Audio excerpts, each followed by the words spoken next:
শিৰোনাম আহিবিচোন ওলাই তিনিআলিলৈ চাবিচোন কেনেকৈ মাতাল কৰোঁ আমি সময়বোৰ চিগাৰেটৰ ধোঁৱাত। স্বাৰ্থৰ গোন্ধোৱা সমাজত আমি গোট খাৰ ভাগ বতৰাৰে সম্প্ৰীতিৰ সপোন দেখোঁ বাবা।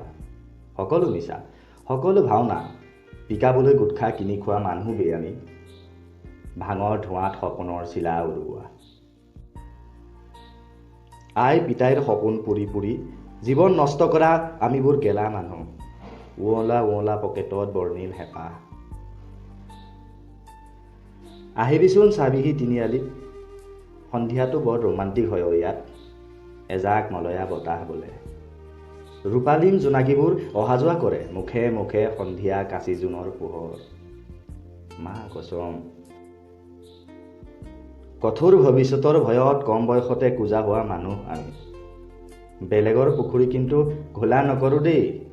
আদৰ্শবাদৰ জিন্দাবাদ, ভূপেন্দাৰ ভাষাত মদাৰৰ ফুল।